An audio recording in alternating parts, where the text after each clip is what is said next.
Hello my friends, welcome back to my channel. I hope you're having the best day today.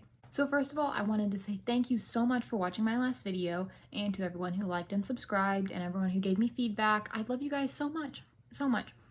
So anyway, I asked on my Instagram story what videos my friends would like to see. Not very many people answered. It was embarrassing. But one of my dear friends suggested this video and I love the idea. So if you're a book nerd, this is the video for you, and if you're not, I'm sorry. Because I'm doing a book review. I just finished 2 books that I loved, and I've been dying to talk to someone about them, so I'm so excited for this video. I have my talking points in front of me here. I'm ready to go. It's getting really dark as I film this, so my lighting is awful. Also, aren't my earrings so cute? My friend made them. They're so cute. I love you. So the first book I'm going to be talking about is A Cuban Girl's Guide to Tea and Tomorrow by Laura Taylor Namey. Before I get started, content warning. This book has themes including the death of a relative and mental health issues, and I will mention that in the review, so feel free to skip ahead if you need to. I won't be offended.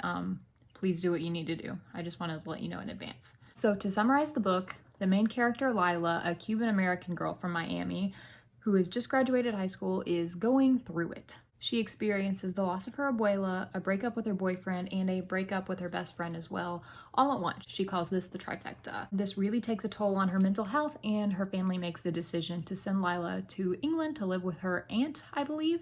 She is not happy about this at all. But Lila is a baker. She learned from her abuela, and she uses this to get through her problems. She eventually makes some good friends, including one in particular, a boy named Orion. Orion is the typical British teenage love interest. He's blonde, he has a motorcycle, he's soft and kind. His family owns a tea shop. His predictability does not make him any less likable. She bakes for him, he makes her tea, all that good stuff. They start to get really close. Between this, her friends, the beauty of the town, she's starting to really enjoy staying in England, but she's set to leave at the end of the summer. She has to make the decision whether to go home to her family, the city that she loves, and her family's bakery that she's set to take over, or stay in England with her newfound friends, a baking school opportunity, and of course, Orion. Now, I like this book a lot. I loved it. I didn't want to finish the book because I was enjoying it so much. I love the differences between Lila's culture and home and experiences and Orion's. They're very different, but they're so similar, and I really like how the characters work together.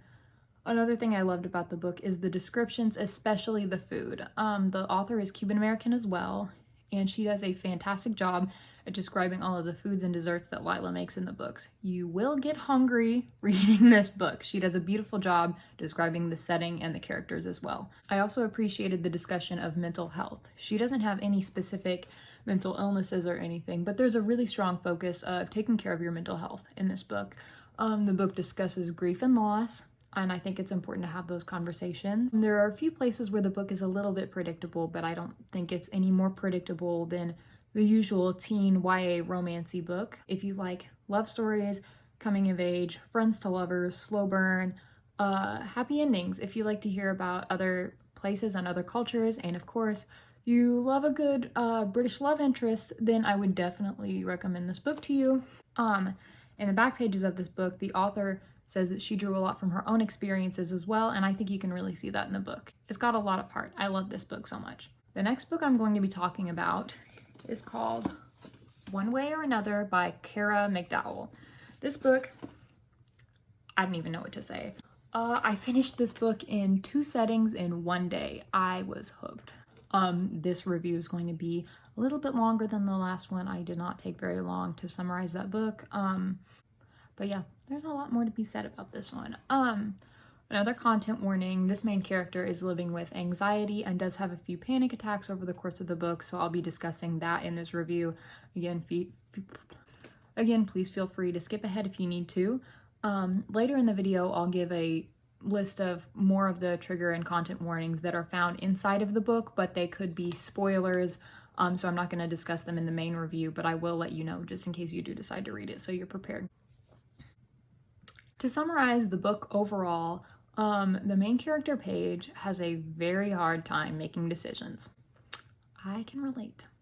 She unknowingly has untreated anxiety, and she sees every bad thing that could happen in every situation, and this causes her to really hold back from doing, well, like anything, but especially taking big leaps and making big choices.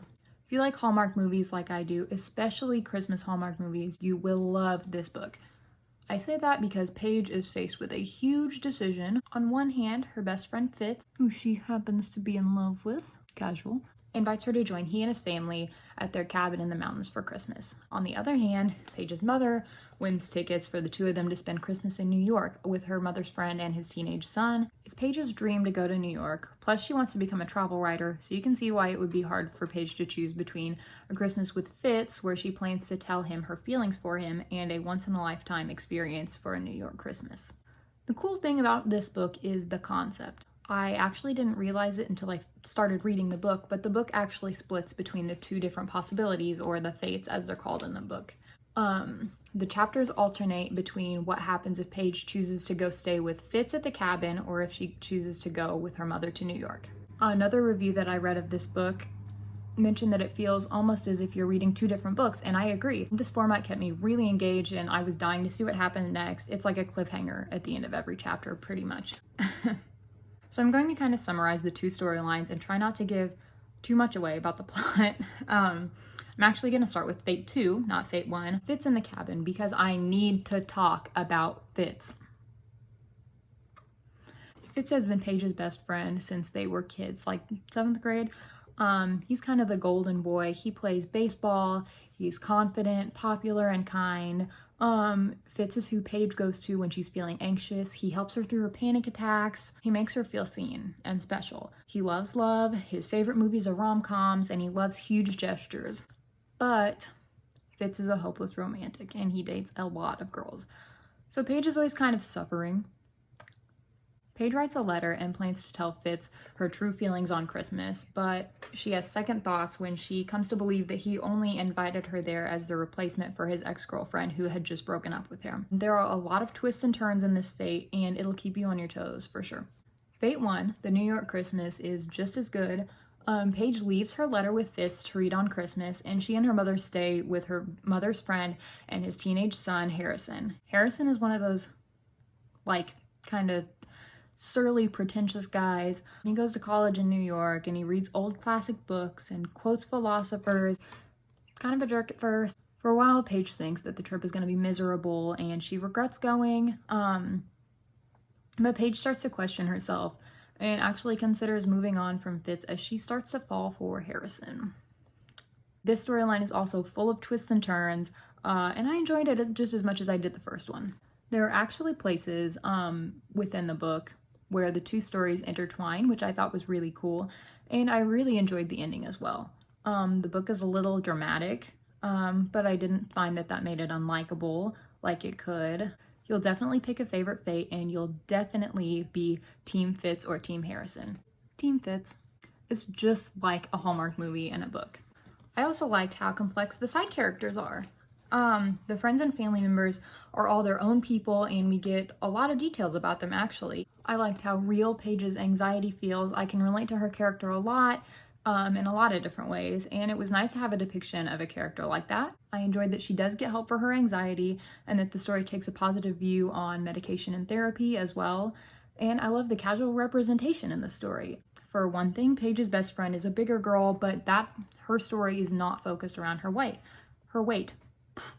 She finds love, and she's happy, and she's fun, and she does goat yoga. She's cool.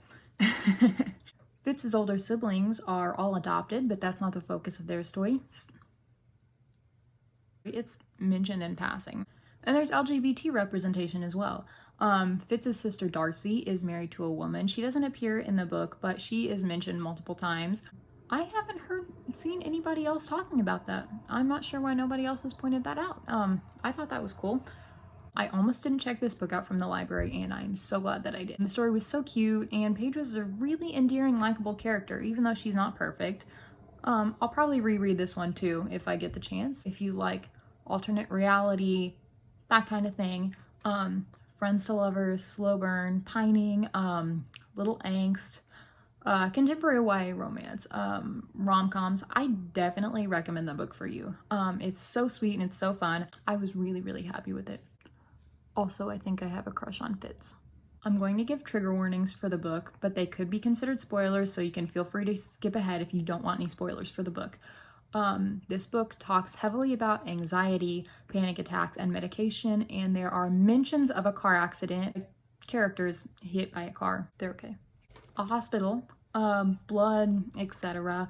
I think that's all of the trigger warnings that I would need to mention. I hope you all enjoyed listening to me ramble and gush over books, and I hope you liked the video.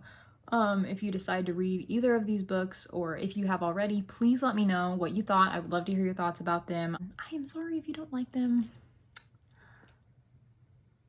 I had a lot of fun reviewing these, so please let me know if you'd like another book review sometime. As always, I appreciate any likes, subscribes, and feedback. I love you guys, and I will see you soon.